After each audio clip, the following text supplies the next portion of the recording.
And now, a new breakthrough in space conquests. Arquitectura para Aliens, un diálogo acerca del espacio. Un podcast para estudiantes, docentes y apasionados de la arquitectura. Everything is ready. Let's go. La cultura popular y la modernidad abrazan definitivamente la obra de la polifacética Lina Bo Bardi, quien nació en Roma en el año 1914 y falleció en Sao Paulo en el año 1992. Esta arquitecta ítalo-brasilera destacó todo a lo largo de su vida como diseñadora, como escritora y como activista también.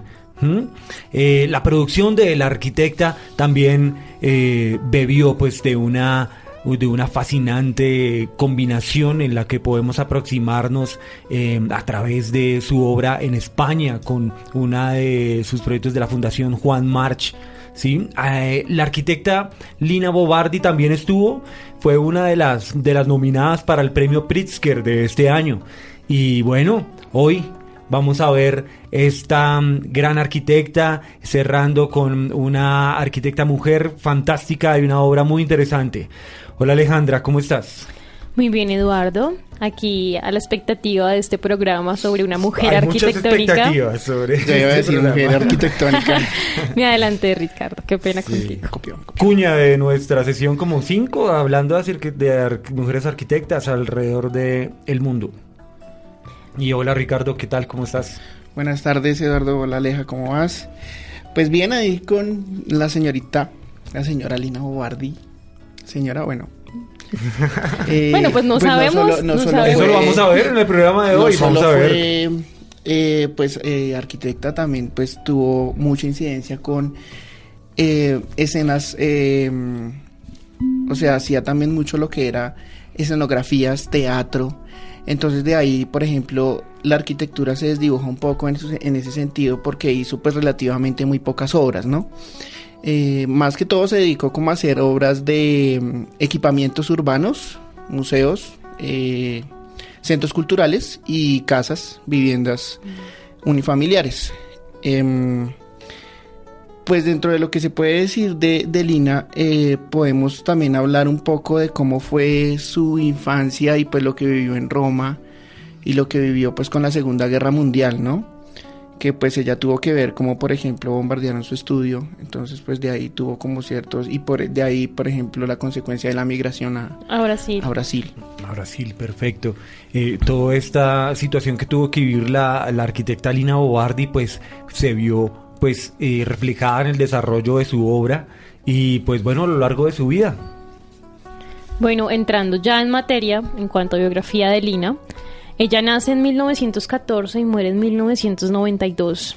Es hija de el ingeniero Érico Bo, un ingeniero aficionado de la pintura y el diseño. Esto marca totalmente la personalidad de Lina Bo Bardi. Además, él impregna en ella todo este concepto de política y cierto rechazo a la religión por el tema del fascismo en Italia cuando ella crece. Todas las consecuencias de este tipo de corrientes, cómo pueden impregnar la vida de una persona. Ella sale de su ciudad natal y se va para Milán, donde podía evolucionar, seguir trabajando como arquitecta porque en el otro lado estaba como complicada la cuestión. Su ella originalmente me causó mucha inquietud. Se llamaba Anchilina Bo. Anchilina. Sí. Y pues digamos que su nombre artístico arquitectónico es Lina. Su estudio de arquitectura quedaba en la Sapienza de Roma. Estudió arquitectura en la Sapienza de Roma y se gradúa con un proyecto muy bonito, que tal vez no hemos abordado ese tipo de proyectos aquí en Arquitectura para Aliens, que se generó alrededor de la maternidad y las madres solteras. Obviamente fue un proyecto totalmente criticado por sus maestras en el momento de graduarse. Sus obras representan la búsqueda de la arquitectura humana, sencilla y popular. Ese es como su legado, buscarle la humanidad a la arquitectura. Correcto, también pues en Brasil pues Lina Bo Bardi también expandió todas sus ideas pues influenciadas por esa cultura que estaba pues reciente, esa cultura que estaba desbordante ahí en Brasil, que era muy diferente pues a la situación que se estaba viviendo en Europa. Y ahí fue pues cuando decidieron pues con su esposo vivir en Río de Janeiro, pues así como encantados con la naturaleza de la ciudad, con las construcciones modernistas, con obviamente pues la obra pues de Oscar Niemeyer, que vimos también en nuestras sesiones de Arquitectura para Aliens aquí en Radio Amiga Internacional. Y cómo esa obra pues toma también de nuevo ese elemento supremamente básico y materia prima del modernismo, que es el concreto, el hormigón reforzado. Las contiendas bélicas hacen que ella se dedique a otras actividades, como lo mencionaba Ricardo. Esas actividades en las que ella se pudo desenvolver fue el diseño de joyas, de muebles, montaje de exposiciones y escenografías teatrales. Entonces ahí está totalmente marcada las artes, pintura, dentro de escultura, todo lo que como que no solamente el punto de la arquitectura como tal, sino que se tiene otras actividades alternas y que pues de pronto disfruta un poco más que pues estar metida como en el diseño como tal. Precisamente hablando de la pintura, ella fue influenciada por Gaudí. Antonio Gaudí. Y ella expresó toda esta influencia en obras, pues básicamente de casas.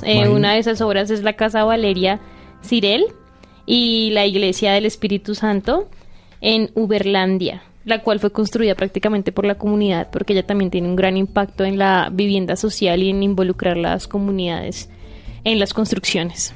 Claro, además pues Gaudí, que es el diseñador, el arquitecto pues del templo de la Sagrada Familia, ¿sí? Y pues que lleva, imagínate, ¿cuántos años lleva construidos? Tiene 172 metros cuadrados y ya lleva casi un centenar de años en su construcción. Bueno. Con respecto a Lina Bo Bardi, también podemos ver que ella hizo una reinterpretación pues de la arquitectura, sobre todo pues en el modernismo, utilizando pues mucho el color, haciendo un énfasis en el color, sobre todo en el color pues rojo, y como pues siendo una mujer empoderada, una mujer activista en una época en que había una etapa en que la mujer estaba en una etapa de emerger en la sociedad, y cómo ella hace parte de la arquitectura latinoamericana y en Brasil, donde se desarrolla su obra, que como decíamos pues no poseía una gran cantidad pues de proyectos desarrollados, pero sin embargo pues no solamente en la arquitectura, en el arte, ella dejó pues su marca, su huella para poder continuar y dejar ese gran legado de Lina Bo Bardi. Pues bueno, tratemos de ahora de abordar un poco como lo de las obras, ¿no? Las obras cumbre, la obra cumbre de ella, que es el Museo de Sao Paulo, precisamente. El Museo de Sao Paulo, Pero antes de que abordemos las obras, yo sí quiero que nos vayamos con un dato muy importante, y es que junto a Alison Smithson y Denise Scott Brown, además de otras arquitectas, ella representó el contrapunto latino en la consolidación predominante angloamericana de las mujeres arquitectas. Es decir, que la obra y la participación de Lina Bo Bardi hace que las mujeres arquitectas puedan tener ese lugar importante en la arquitectura moderna actualmente. Vem Magalenha Rojão, traz a lenha pro fogão, vem fazer... Hoy sigue lloviendo en Bogotá, pero el clima cambia al escuchar una samba, el clima cambia al estar en Brasil hoy visitando la obra de Lina Bo Bardi en Arquitectura para Aliens. Agradecemos a todas las personas que ya se están poniendo en línea en nuestro Facebook Live y a través de nuestras redes sociales. Vamos a empezar a hablar de la obra de Lina Bo Bardi y del Museo de Arte de Sao Paulo, del cual estaremos compartiendo en nuestro Facebook Live imágenes y en nuestras redes sociales a través de Instagram, @Radio Amiga Internacional y @Arquialien. Bueno, de esta obra pues básicamente me recuerda mucho a lo que ya hemos analizado de Clorindo Testa. Sí. Es una obra que también está, se soporta sobre 4 pilares. Esta vez no parece un gliptodonte como la de Clorindo. Como la de Clorindo Testa, sí. Pero tiene algo muy parecido, y es que esa elevación sobre el terreno lo que hace es dejar una gran plaza, un gran espacio. De planta libre. Sí, planta libre en donde se pueden llevar diferentes actividades. Entonces son 8 metros de altura en donde se pueden llevar distintas actividades y donde el propósito es que las personas se apropien de ese lugar. También tuvo como esa implantación dentro del terreno y de cómo podía sacar un poco como liberarse de donde estaba implantado, que era una avenida muy, muy concurrida de Sao Paulo, y por el otro lado pues tenía la parte que es como más ecológica, era un parque. Es muy interesante también en este proyecto que tiene esos dos planos jerárquicos que atraviesan un bloque de concreto, el cual pues da una direccionalidad pues sí, por supuesto al emplazamiento del edificio, pero pues cómo se desarrolla en poder generar una dirección, en generar un recorrido y poder tener como ese elemento de la permeabilidad pues de la planta libre, obviamente pues uno de los principios de Le Corbusier. Y también, visto pues aquí total aplicación del modernismo, pero con esos dos planos jerárquicos que atraviesan el edificio de un color rojo contundente. Originalmente la obra no era así, o sea, la obra era toda en concreto, en hormigón, pero digamos que esos dos elementos, esas columnas que abrazan el edificio, y que de hecho también, o sea, lo que se buscaba era, y tiene un problema muy grande, y es que contrario a Clorindo, es que era una biblioteca, este es un museo. Uh-huh. Okay. Entonces tiene otro principio que utiliza Le Corbusier, que es la ventana corrida, y esa ventana es la que tiene las perforaciones completas de lado a lado. Correcto.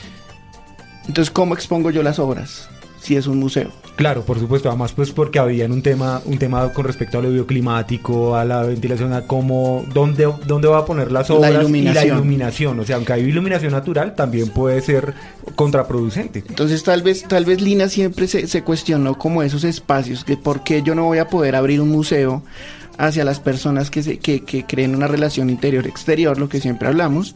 Entonces la solución que encontró ella fue colgar las obras, pero colgarlas con un trasfondo, y era utilizar unas láminas como si las obras estuvieran en un caballete, como cuando el artista hace su obra. Y esa fue la solución. Es una solución genial porque le da la sensación a la persona, al visitante, crea una experiencia de como si estuviera metido, inmerso dentro de la obra. Además hay que tener en cuenta que es colosal. Está a 8 metros del suelo y con 74 metros de luz entre los pilares, y se convirtió para su momento, yo no sé si tal vez en este instante, en esta época ya exista una obra que la sobrepase, pero se convirtió en la planta libre más grande del mundo para la época de construcción, que fue yo tengo el dato acá. Okay. Fue en 1957 cuando se comenzó a construir y termina en 1968. Entonces, para ese momento era la planta libre más grande del mundo. ¿De qué año a qué año, perdón? Del 57 al 68. Ok, 10 años, 9 años.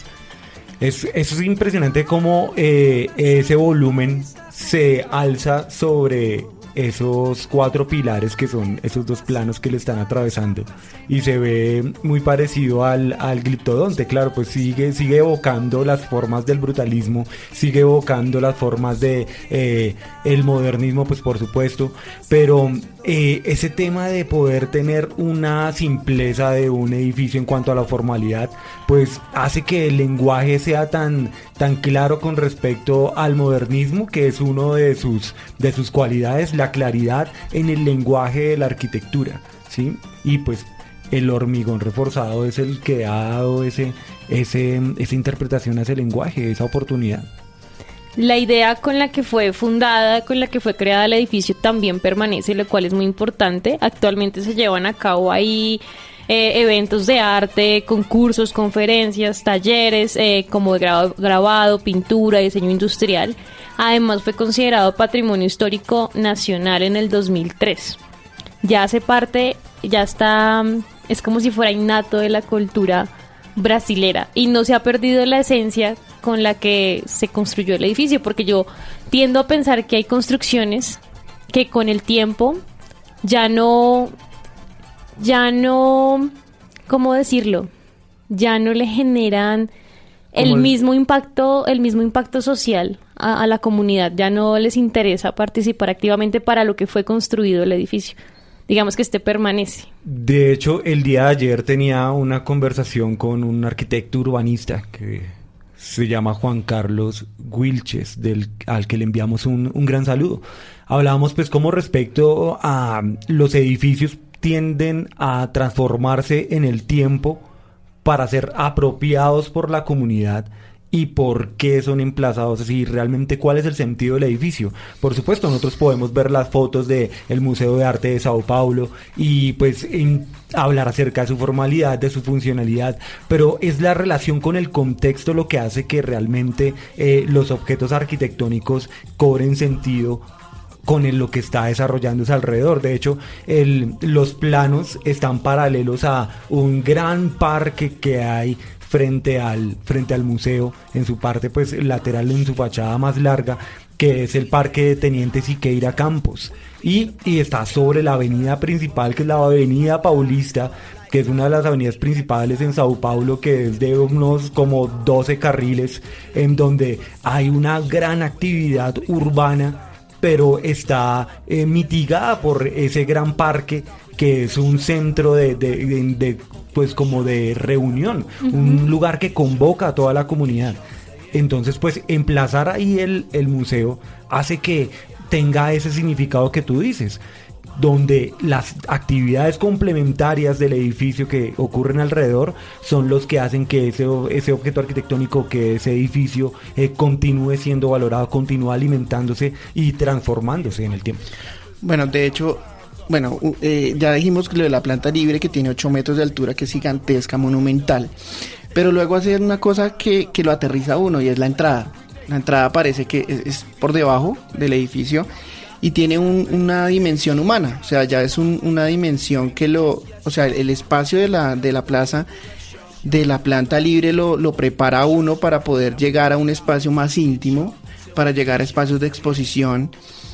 Uno de los, por ejemplo, de los conceptos que utilizaba Lina Bo Bardi era, y por eso de pronto mucha obra de ella que no se construyó, no está como tan impresa o tan hecha en planos, sino que ella empezaba por el final, de cómo ella visualizaba el edificio, y si hay muchos dibujos y esquemas y sketch de cómo pretendía que fuera el edificio, pero también está como inmerso también en esa escala humana, en que las personas puedan apropiarse de los espacios, en que las personas puedan llegar a espacios. O sea, muchas veces hemos visto edificios que nos da un poco como que nos impiden llegar allá, como que a veces son muy privados, como que tienen como una barrera, pero los edificios que ella crea nos invitan a entrar, nos invitan a disfrutarlos, a conocer. Entonces eso es algo que como que no está muy impreso en su concepto. No solo eso, digamos, nosotros viendo, ustedes pueden verlo también en sus hogares o en los lugares donde se encuentren, la proyección, la imagen satelital, vemos cómo el edificio rompe totalmente con la cotidianidad de la ciudad. Vemos que es una ciudad principal llena de edificios, de ajetreo, de afán, de tráfico, y llegas en un momento cualquiera, estás caminando por ahí pensando, no sé, tengo reunión, tengo clase, tengo 50,000 cosas, y ves esta estructura que no se parece en nada a lo que hay, con lo que colinda. Correcto. Y los colores tan llamativos, ves ese parque al lado, si eso no logra sacarte de lío o en lo que te encuentras, pues yo no sé qué lo puede hacer, pero eso rompe totalmente con ese afán de lo que significa una ciudad, no sé, como Bogotá. Correcto, digamos, ese es como uno de los objetivos de Lina Bo Bardi, o sea, generar ese rompimiento y pues ese activismo, o sea, esa actitud como revolucionaria. Sí, es como generar ese quiebre en lo que puede estar mal. Además, igual que como Clorindo, lo que decía Ricardo, genera totalmente una invitación. La forma de las escaleras, lo llamativo, incluso puede llegar a parecer íntimo. Entonces genera total relación con el transeúnte o con el visitante que ya va a lo que va. Pues dentro de lo que pues pude ver también, o sea, no tiene un estilo arquitectónico único, así como podemos decir que Clorindo Testa tenía el estilo del brutalismo, pero entonces ella logra combinar algo que es, sí, el material en su forma bruta, en su forma pura, en su forma honesta, y logra también combinar como lo que es la parte popular, o sea, lo que hablábamos, le brinda la oportunidad al usuario de poder conocer el edificio, de poder tocarlo, ¿sí? No genera como esa barrera invisible, esa exclusión de usted sí. no puede ingresar aquí, al contrario, es bienvenido. Siga, explore este lugar maravilloso que fue creado para usted. Desde la entrada misma, desde la plaza que tú puedes atravesar y llegar al parque o seguir derecho o entrar, tú notas que es un espacio totalmente abierto. También en la parte interior, como que busca resaltar diferentes espacios, digamos que hay una pinoteca que pues tiene muchísimos cuadros bueno, a mí artistas. sí me gustaría que nos comentaras qué es una pinoteca. Bueno, dentro de lo que vimos, lo que pasa es que ella cuando hizo o sea, ella también se involucraba con los proyectos a manera de colecciones y empieza a hacer una reunión y a una colección de cuadros de Van Gogh, de Goya. Que dicen, le interesaban muchísimo las galerías y pues una pinacoteca pues ahí es el edificio que está pues destinado a conservar y a exposiciones, o sea, como más dedicado como a la conservación de obras pictóricas, de obras visuales. Mira qué interesante, voy a anotar esa palabra en mi léxico. Pinacoteca. Muy bien, continuando con la obra de Lina Bo Bardi. Vamos a hablar de otro de sus edificios que es muy interesante, uno de los edificios más importantes de ella, que es el centro, el CESC, ¿sí? El Centro Cultural de Pompeya, que es una de las más importantes obras de la arquitecta Lina Bo Bardi. También pues tiene una intensa expresión plástica, sí, con respecto al cuidado y variado uso del hormigón. Está ubicado en Sao Paulo, también en Brasil, y fue construido en el año 1977.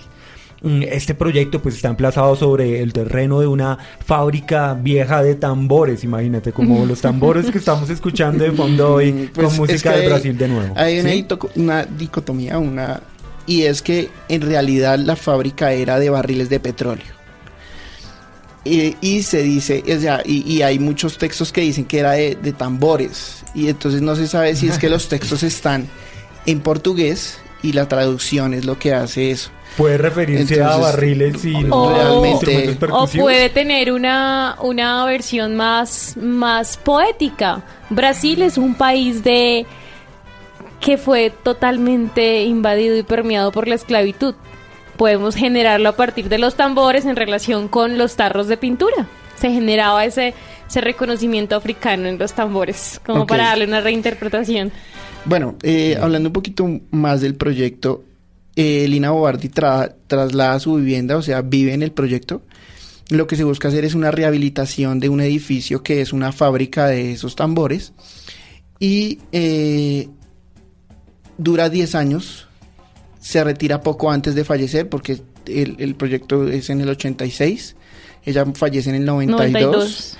Entonces son 6 años antes, pues ya por su edad, sus enfermedades y todo, y deja en manos, o sea, deja todo cuadrado para que el proyecto tenga una finalización, ¿sí? Entonces están esas fábricas, y ella decide hacer o sea, no se decide tumbar el edificio, sino se decide hacer una rehabilitación, lo que se llama, o lo que yo llamo es como una logotomía. ¿Qué es una logotomía? Es como dejar la cáscara del edificio y sacar todo lo que hay adentro y poderle dar un nuevo uso, ¿sí?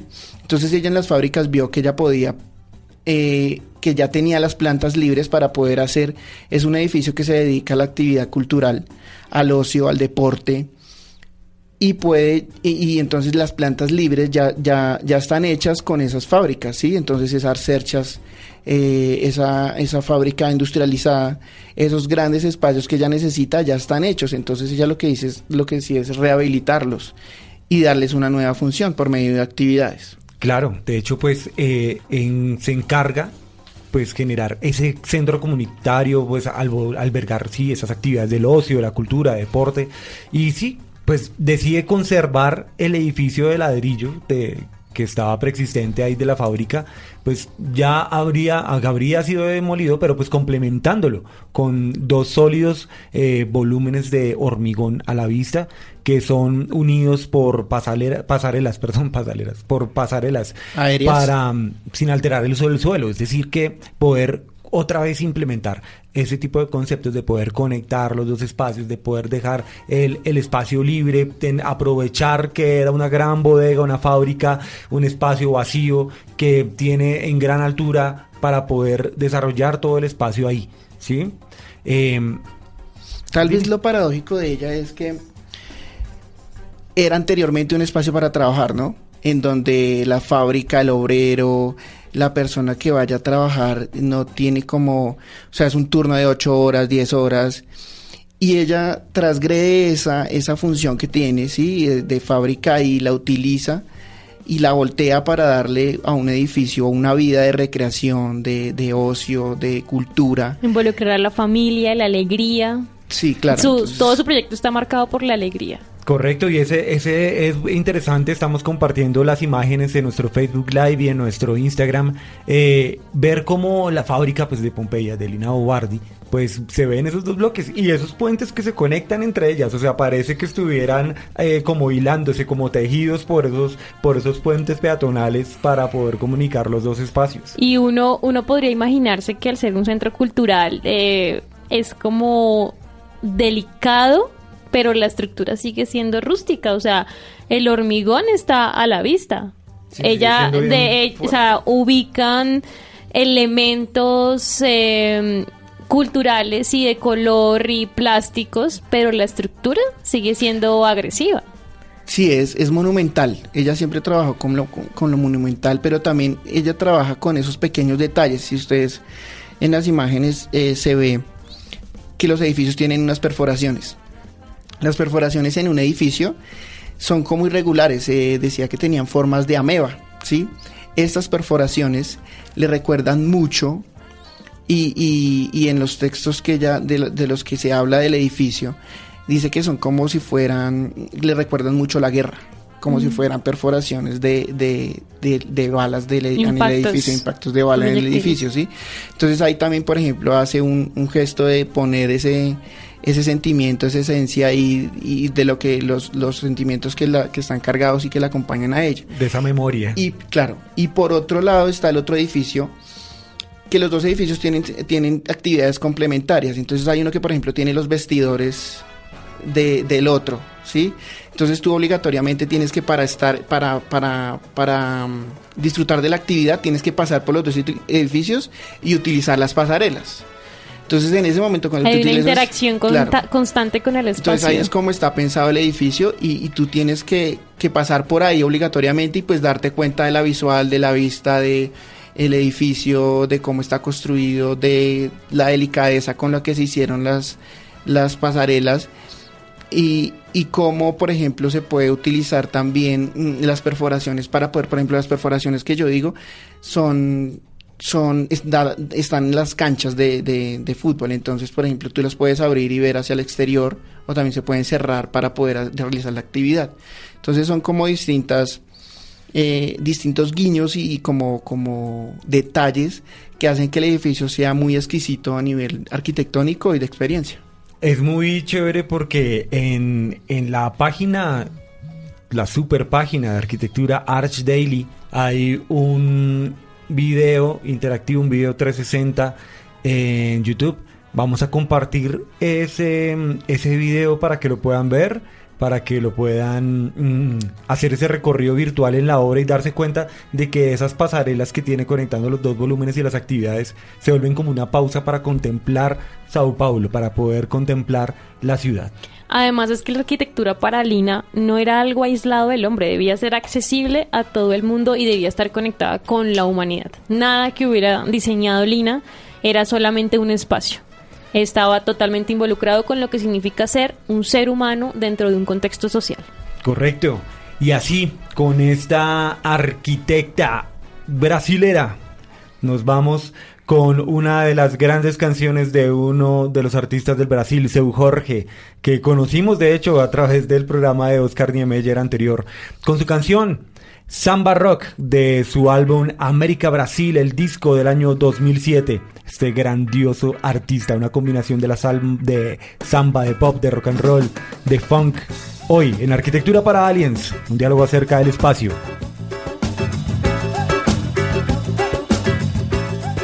Arquitectura para Aliens, el podcast.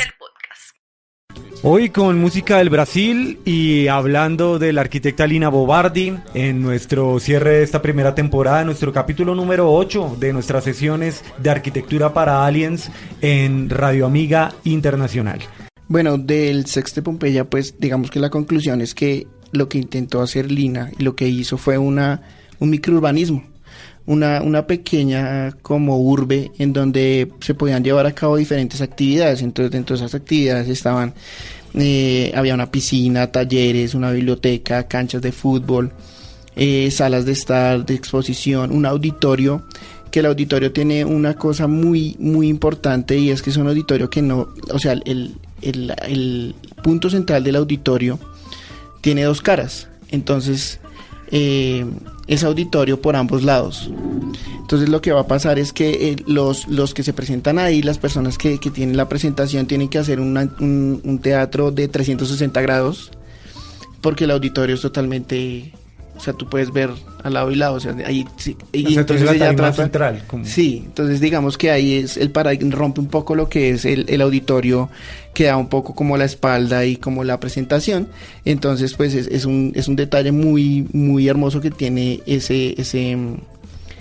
Sexte Pompeya. Expone el arte en su máxima expresión. Sí. Toda la obra de Lina. Y el otro detalle que me gustaría pues hacer como para concluir es el espacio de agua, el espejo de agua que tiene ella en los galpones. Los galpones son la parte de abajo y la base del edificio, lo que conecta las dos torres. Y lo que va a pasar es que ella, en esos edificios no se puede construir porque pues tienen como un problema de constructivo, de ruina, pero ella decide dejarlos, hacerle la logotomía, sacar como lo que no sirve y dejar los espacios expositivos, ¿sí? Pero lo que hace ella es como crear un camino de agua. Entonces se ven las fotos, en las que busquen y todo, por ejemplo, se ven los niños con los barquitos de papel y ven cómo se ve el caminito del agua, ¿sí? Entonces cómo juegan, por ejemplo, cómo se vuelve un lugar de actividad sin tener mucho, sin tener que hacer una gran construcción, sino simplemente como un espejo de agua que atraviesa todo el galpón y que conecta los dos edificios. También para concluir, aspectos como el activismo de Lina Bo Bardi, todo surge, como lo habíamos comentado, de su impacto, de su acercamiento con la guerra.